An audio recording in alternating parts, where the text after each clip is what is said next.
안녕하세요. 다산이드 전병칠 원장입니다. 자, 2019년도를 대비한 전기기기, 우리 전기기능사 필기에서 전기기기 부분의 요약집에 대한 내용들을 간단하게 좀 설명드리려고 합니다. 전기 이론과 전기 설비도 같은 방식으로 요약집이 만들어져 있고요. 여러분 이 내용들은 저희 다산 에듀 홈페이지에 들어오시게 되면은 자료실에다가 제가 PDF 파일로 잘 올려놓도록 하겠습니다. 공부를 하시면서 이 영상만 보시는 것도 괜찮으시지만 자료를 잘 다운받아서 이 가운데 점선이 있어요. 이 가운데 점선을 잘 접게 되면은 여러분 이렇게 길거리에 지나가면서 보시면 안 되겠죠. 위험하니까 뭐 대중교통을 이용한다거나 아니면 커피숍에서 커피를 한잔 한다거나 잠깐 우리가 식사를 한 다음에 좀 시간이 있을 때 여러분께서 이렇게 보시기에 편하실 겁니다. 간략한 내용들을 제가 한번 같이 설명을 드리도록 하겠습니다. 자, 직류기 발전기 3대 요소가 무엇이냐라고 되어 있는데 끝에 가장 우리가 기억하기 쉽게 이야기하는 것은 뭘로 끝나는 거? 자자로 끝나는 것을 기억할 수 있게 되는 것이죠. 계자, 전기차, 정류차. 여기서 계자라고 하는 것은 자속을 만드는 것, 전기자는 자속을 끊고 기전력을 만드는 것, 그 다음에 정류자는 교류를 직류로 바꾸는 것을 우리가 이렇게 자자다라고 이야기를 할 수가 있습니다. 여기서 요소 하나를 조금 더 더해보자 라고 하게 되면 브러쉬를 나타낼 수 있게 되는데요. 내부 회로와 외부 회로를 연결하는 것을 브러쉬가 역할을 하게 되는 거고, 자, 여기서는 이제 기계적인 마찰이 있기 때문에 기계적인 마찰에 우리가 마모를 조금 떨어뜨리기 위해서 주로 탄소 브러쉬, 즉 접촉 저항이 큰 탄소 브러쉬를 많이 사용하고 있습니다. 플레이밍의 법칙은 왼손과 오른손 두 가지 손을 쓰게 되는데 우, 발, 좌, 전 그런 말을 했었죠. 오른손이 발전기고요. 그 다음에 왼손이 전동기 법칙으로 플레밍의 법칙을 설명할 수가 있습니다. 중권, 파권 비교하게 되는데 꼭 기억하셔야 될 게 병렬 회로수, 이 병렬 회로수 A를 우리가 기억을 해야 되죠. 중권에서는 극수 P와 같게 되지만 파권에서는 병렬 회로수가 무조건 2개라고 하게 되는 거. 그래서 중권에서는 저전압 대전류, 이게 그 병렬권이기 때문에 저전압 대전류가 전류가 병렬로 되어 있으면 분산되기 때문에 가능하게 되는 거고요. 파권일 때는 전압을 분배시킬 수 있기 때문에 직렬일 때는 고전압용으로 우리가 쉽게 사용을 할 수가 있습니다. 불꽃을 방지하기 위한 노력으로서 귀납환을 사용하게 되는 거. 전기자 반작용의 발생 이유는 전기자 권선이 주 자속을 방해하기 때문에 그러는 건데, 자, 이런 전기자 반작용의 영향으로서 중성축이 이동하고 주자속이 감소하게 되고 정류가 불량하게 됩니다. 이런 것들을 우리가 감소하게 하려면 어떻게 해야 되게 되느냐, 브러쉬 위치를 조금 이동시킨다든지 보극을 설치한다든지 아니면은 보상권선을 설치하는 것으로서 우리가 전기자 반작용을 줄일 수가 있습니다. 이때 보상권선을 설치하는데 이 전기자 권선에 흐르는 전류 때문에 영향을 미치는 것이기 때문에 우리가 전기자 권선과는 반대 방향으로 감아야 된다라고 하는 것을 기억할 수가 있습니다. 역기전력에 대한 식 알 수 있고요. 전동기에 대한 속도 또 기억할 수가 있습니다. 속도를 제어한다는 것. 전동기에서 속도를 제어하는 방법이 여러 가지 있게 되는 것이죠. 자, 그 중에서 이제 흔히 3개를 뽑게 된다면 직류기의 속도 제어는 계자 제어, 전압 제어, 저항 제어. 자, 그 중에 이제 전압 제어라고 하는 것이 가장 널리, 그러니까 속도를 가장 광범위하게 제어할 수 있게 되는 것이고, 저항 제어는 일반적으로 효율이 나빠서 많이 쓰지는 않게 됩니다. 계자 제어는 정출력 제어라고 하는 거 기억을 하시고, 정출력 제어라고 하는 것은 토크가 올라갈 때 속도는 내려가고, 토크가 내려갈 때 속도는 올라가게 돼서 출력은 어느 정도 일정한 선에서 만들어진다고 하는 것을 설명할 수가 있습니다. 제동법 역시 발전제동, 회생제동, 역상제동 사용하게 되는데, 효과적인 게 회생제동, 전기에너지를 우리가 절약할 수 있는 방법이 되는 것이고요. 급하게 세울 때는 역상제동도 우리가 과감하게 또 쓸 필요도 있게 됩니다. 타회자 발전기, 잔류자기가 없어도 발전 가능하다. 외부 특성곡선이라고 하는 것은 무엇이냐? 부하 전류와 단자 전압과의 관계를 우리가 외부 특성곡선이라고 한다. 무바 특성곡선, 그 다음에 뭐 수하 특성, 복권 발전기를 분권 발전기로 할 때, 복권 발전기를 직권 발전기로 할 때 이야기해야 된다. 이런 것들을 우리가 정규반에서 설명을 드렸기 때문에 여러분들 그 내용을 좀 봐야지 아마 이해하시기가 좀 쉽게 되실 겁니다. 하지만 수하 특성이라고 하는 것은 차동 복권 발전기에서 사용된다. 그래서 우리가 용접용 발전기로 이용된다라고 하는 것도 알 수가 있게 되죠. 평복권 발전기는 자, 무부하 전압과 전부하 전압이 거의 같다. 일반적으로 무부하 전압이 조금 더 높게 되거든요. 그런데 거의 같다라고 하는 거 기억할 수 있고, 오히려 전부하 전압이 무부하 전압보다 더 높은 이 반대 현상이 일어나는 것은 우리가 과복권 발전기라고 볼 수 있습니다. 직류 발전기를 용량이 작게 되면 병렬 운전할 수도 있죠. 그럴 때 우리가 지켜야 할 사항, 첫 번째 전압이 같아야 되고, 두 번째 극성이 같아야 되고, 세 번째 외부 특성 호선이 거의 같아야 된다. 뭐 수화 특성이어야 된다. 이런 얘기도 할 수가 있습니다.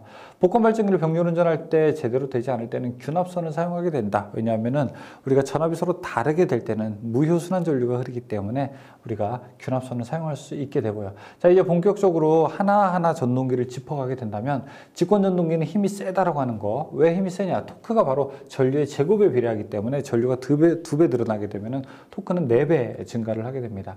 토크와 속도는 반비례하게 되는 특성, 조금 조심해야 될 게, 사용할 때 무브와 운전을 하면 안 된다. 그래서 우리가 벨트를 사용하지 말고, 뭐 기어나 체인을 사용하자 이런 얘기들도 하게 되는 것이죠. 전동차 권상기 크레인에서 많이 사용을 할 수 있다라고 이야기 나오죠. 분권 전동기는 기억해야 될 게 속도가 일정하다. 토크는 전류에 그냥 비례하게 된다라고 볼 수 있습니다. 자, 직권 전동기가 제곱에 비례하는 거고요. 그 다음에 분권 전동기는 그냥 비례하게 됩니다. 역시 정속도 특성 가지고 있기 때문에 속도가 일정해야 되는 곳에 우리가 사용할 수가 있게 되는 것이죠. 속도 변동률은 이렇게 나타낼 수 있는데, 자, 이것을 우리가 한글로 쓰게 되면 정격 속도 분해, 그 다음에 무브화 속도, 무브화 마이너스 정격 속도, 이렇게 우리가 이야기를 할 수 있게 됩니다. 그래서 속도 변동률도 기억해야 되는 게, 이게 나중에 무슨 변동률로 가게 되죠? 이게 나중에 여기 나오겠네. 전압 변동률로 오게 되니까 우리가 변동률은 정격분의 무브와 빼기 정격, 이렇게도 기억을 하시는 게 좋죠. 자, 계좌 저항이 만약에 증가하게 되면은 계좌 전류는 감소하고, 그러면은 자속도 감소하게 되고, 이때 속도는 올라가게 된다라고 하는 것이 분권 전동기 속도 조절에서 한 문제 정도 나올 수가 있게 됩니다. 토크라고 하는 것은 0.97로 n분의 p 킬로그램으로 나타낼 수가 있게 되고요. 자, 그 다음에 대형 직류 전동기 토크 측정은 전기 동력계로 할 수 있다. 그 다음에 변압기의 기본 원리는 바로 전자 유도 작용을 이용한 것이 변압기의 기본 원리에 해당됩니다. 권수비라고 하는 것은 2차 권수분의 1차 권수, 그 다음에 2차 전압분의 1차 전압, 1차 전류분의 2차 전류를 이야기하는 권수비도 나타낼 수 있고요. 등가회로라고 하는 것은 무엇이냐면은, 이런 변압기를 하나의 설계도처럼 각각 회로에서 1차와 2차 간에 어떠한 상관관계, 수학적 관계가 있는지를 하나의 회로 도면으로 나타낸 것이 바로 등가회로가 되겠습니다. 전격 1차 전압이라고 하는 것은 2차 전압에다가 권수 B를 곱하게 된 것이고요. 변압기 규약의 효율, 변압기라고 하는 것은 전기를 어떻게 하는 겁니까? 빼내는 것이죠. 내가 사용하고 싶은 것은. 그래서 뭐가 2번 나와야 됩니까? 출력이 2번 나와야 되는 것이죠. 여기 손실에서는요, 철손과 동손이 있게 되는데, 철손과 동손이 같을 때 최대 효율이 발생하게 된다. 또 철손이라고 하는 것은 히스테리스손, 약 철손의 80%를 차지하는 히스테리스손과 그 다음에 20%를 차지하는 와류손, 맴돌이 전류손이 있게 되는데, 우리가 히스테리스손을 줄이기 위해서는 규소강판을 사용하게 되고요. 그 다음에 맴돌이 전류손을 줄이기 위해서는 철심을 성층하게 된다. 여기 보시면 T의 제곱이라고 되어 있잖아요. 이게 바로 두께의 제곱이거든요.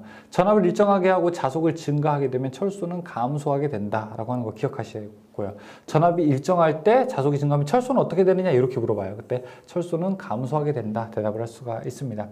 히스테리시스 곡선 자체는 횡축에 의미하는 게 자기장의 세기, 종축에 의미하는 게 자속 밀도인데, 만나는 점에서는요, 횡축과 만나는 점은 보자력, 종축과 만나는 점은 자율자력. 그래서 이걸 우리가 어떻게 외우죠? 그 다음에 그 다음에 잔, 이렇게도 우리가 암기를 했었죠. 부하 손실을 측정할 때는 단락 시험으로 손실한다. 임피던스 와트라고 하는 것은 손실을 우리가 측정하게 되는 거죠. 그래서 권선의 구리손과 표유 부하손, 계산이 잘 되지 않는 부하손을 합친 것을 우리가 임피던스 와트.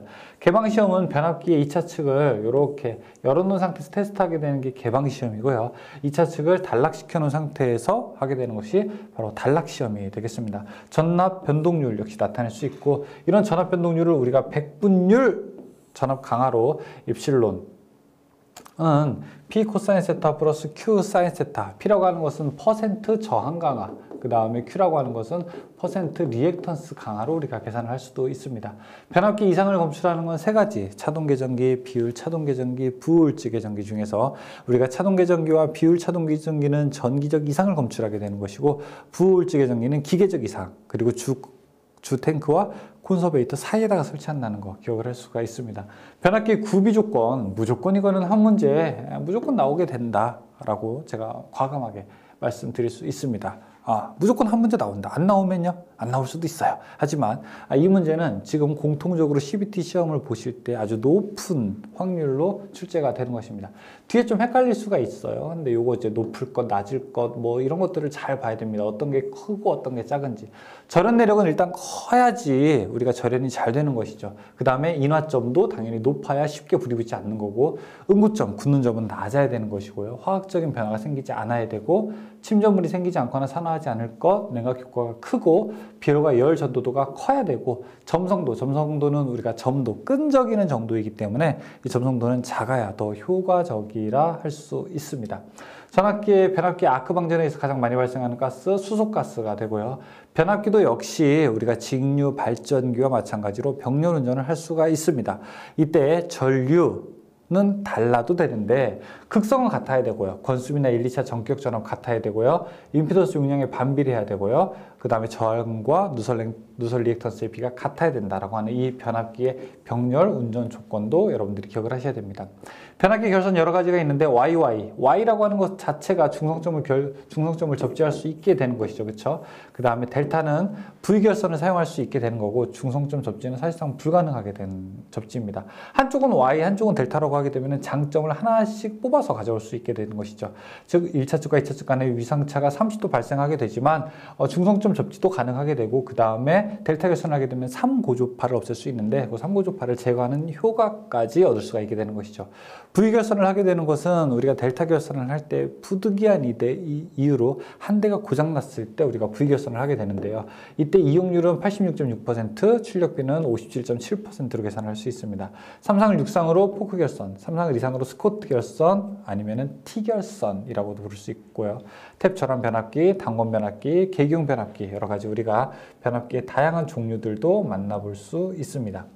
자, 그 다음에 계기용 변류기라고 하는 것도 있어요. 그쵸? 변류의 변성에 사용되고, 이때 전류계를 연결할 수 있게 되는 건데, 계기용 변류기라고 하는 것은 대전류를 소전류로, 우리나라 기준은 표준이 5A짜리인데 그렇게 우리가 용량을 좀 작게 낮춰서 우리가 전류를 측정할 수 있게 되는 것이죠.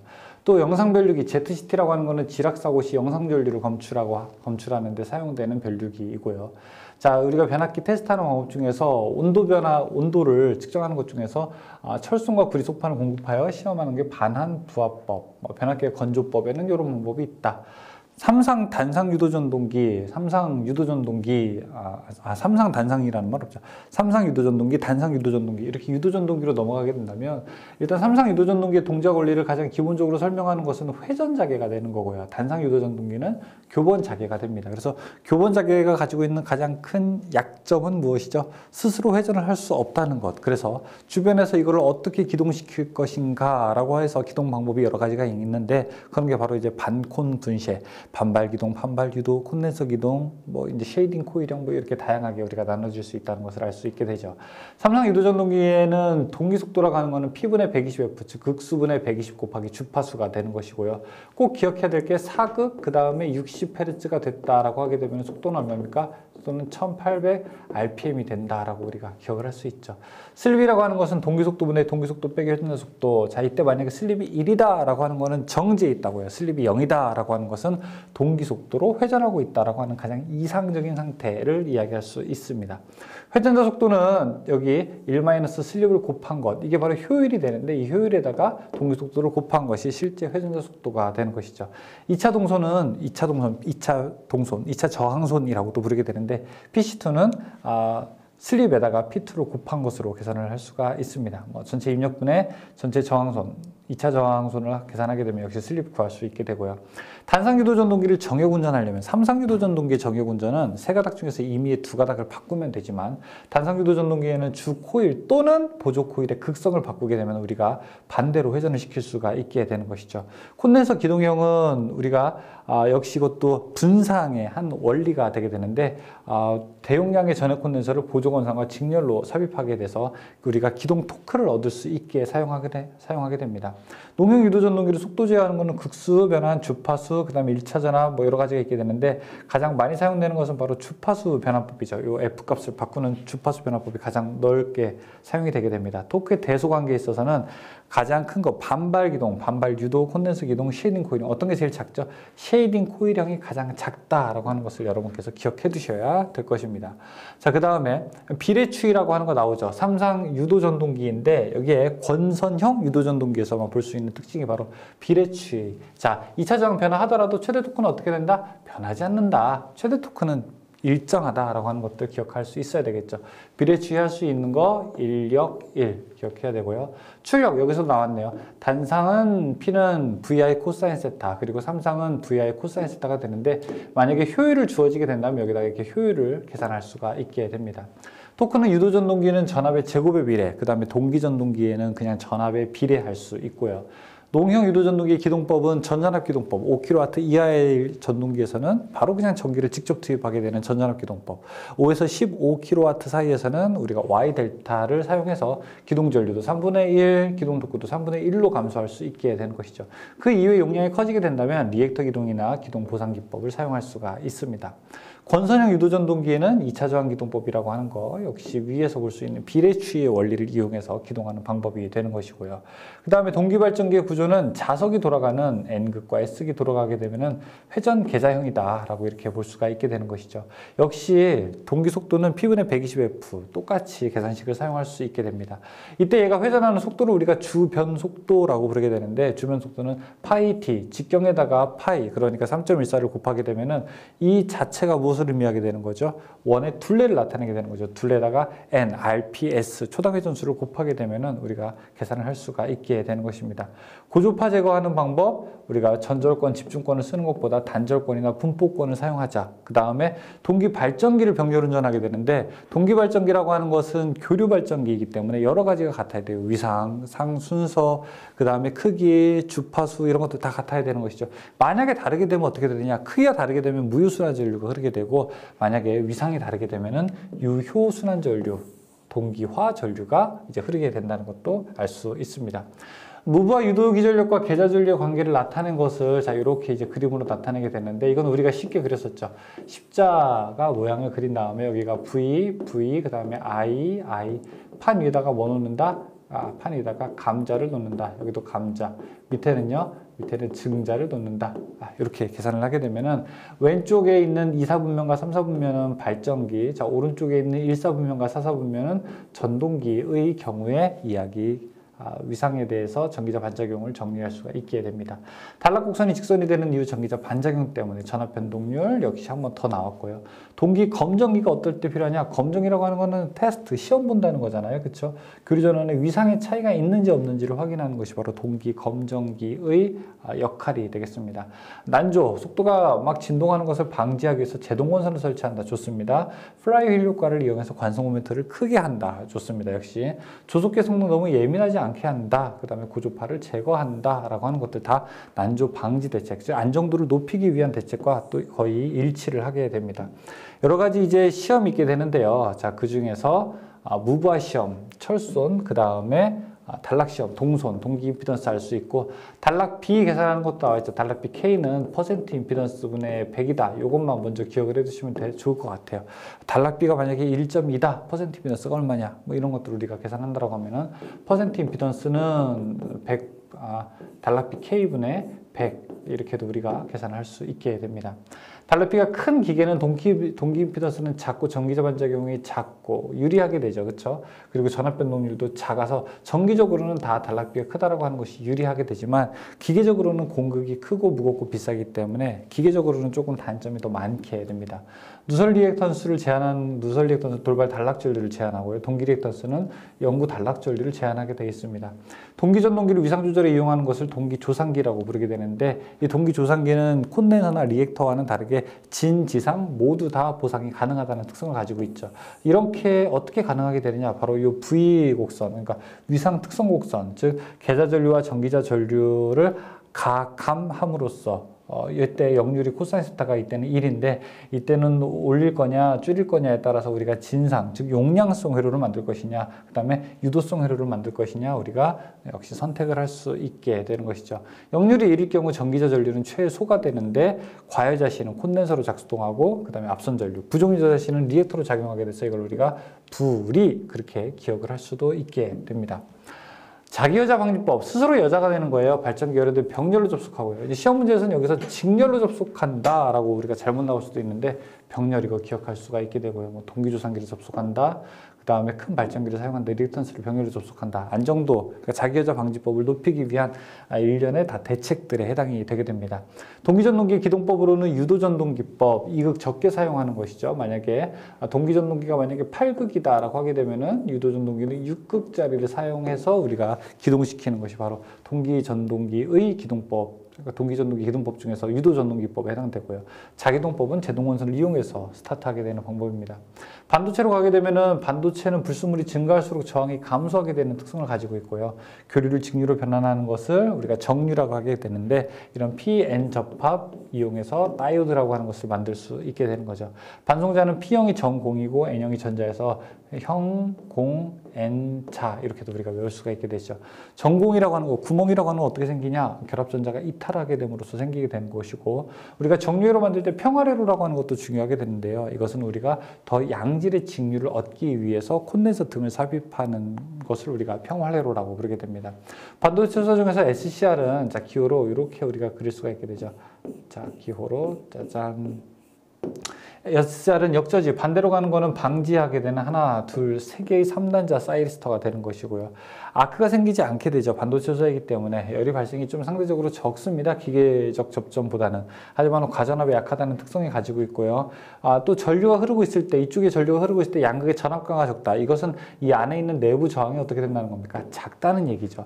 SCR이 턴 온 되려면 여기에 플러스, 이쪽에 마이너스하고 여기 플러스에서 전류를 흘려줘야 됩니다. 이때 흘리는 전류값, 최소 전류를 우리가 레칭 전류라고 부르게 됩니다. 그래서 양극과 음극 간의 브레이크 오버 전압 이상의 전압이 인가된 상태에서 레칭 전류 이상을 인가하게 된다면 그러면은 SCR은 턴 온 되게 됩니다. 그럼 어떻게 하게 되면 또 턴 오프 하게 되느냐?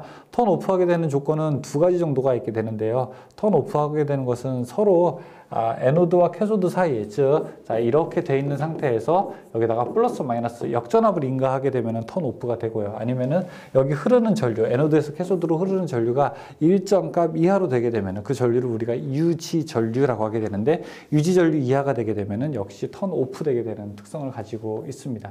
자, GTO라고 하는 것은 자기소호 기능을 가지고 있는 것으로서 역서지 3단자 소자가 되게 되고요. 자기소호가 가능한 게 뭐냐라고 하게 되면 여러분들 GTO 보실 수 있고, 또 하나 IGBT라고 하는 것이 있습니다. 대전류, 그 다음에 고전압 제어하는 것 중에서 소자를 하나 또 더 들자라고 하게 되면 IGBT. 트라이액이라고 하는 건 양방향으로 흘릴 수 있기 때문에 이렇게 기호가 양방향 소자로 되어 있게 되는 것이죠. 양방향, 화살표가 양쪽으로 되어 있고 단자가 하나, 그 다음에 두 개, 그 다음에 세 개가 되어 있는 3단자 사이리스터를 우리가 트라이액이라고 부르게 됩니다. 맥동률, 얼마나 많이 이렇게 흔들리느냐, 직류분 중에서 교류분이 얼마나 많이 차지하고 있느냐를 맥동률이라고 부르게 되고, 단상 다이오드, 맥동률 121%, 이거는 보지 마십시오. 단상 전파, 삼상 반파, 삼상 전파는 곱하기 0.45, 그 다음에 곱하기 0.9, 곱하기 1.17, 곱하기 1.35, 이렇게 우리가 단상 반파, 전파, 삼상 반파, 삼상 전파, 우리가 출력식을 계산할 수도 있게 됩니다. 삼상 다이오드를 6개 이용하게 되면 우리가 삼상 전파 정류 회로를 만들 수가 있고, 이게 맥동률이 가장 작죠. 가장 직류에 가까운 정류 파형을 얻을 수가 있게 되는 것이죠. 전력 변환하는 방법 여러 가지가 있는데, 직류를 교류로 변환하는 것을 인버터 회로, 교류를 직류로 바꾸는 걸 컨버터 회로, 그 다음에 교류를 다른 교류로 주파수를 직접 바꾸는 사이클로 컨버터가 있게 되는 거고요. 그 다음에 직류를 직류로 바꾸는 회로를 우리가 초퍼라고 부르게 됩니다. 네. 자, 여기까지 우리가 전기 기기에 대해서 알아봤는데요. 여러분들 이 내용들은 아마 한번 정규반을 공부하시게 되었다면 쉽게 알 수 있을 만한 내용입니다.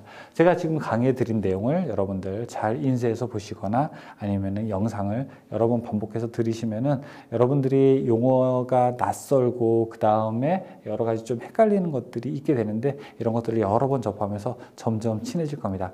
아무리 보기 싫은 사람들도 있잖아요. 아무리 못생기고 이런 사람들도 우리가 밥 자주 먹고 서로 만나고 허심탄회 이야기하게 되면은 처음에 들었던 거부감도 약간 없어지고 친숙하게 됩니다. 여러분 전기 공부하실 때도 마찬가지예요. 어려운 용어, 그 다음에 어려운 수식들도 처음에 너무 못생겼잖아요. 그쵸? 막 너무 얼마나 못생겼어요. 이런 것들도 멀리 하지 말고 가급적 서로 친해지자. 우리 한번 친해져 보자. 라고 이렇게 생각을 하시고 여러 번 만나고 그 다음에 서로를 이해하려고 노력하게 되면은 어느덧 여기 있는 용어들이 낯설지 않게 여러분의 가슴에 다가올 것입니다. 설명 마치고 저는 여러분 전기 이론과 전기 설비 요약집 강의에서 뵙도록 하겠습니다. 수고 많으셨습니다.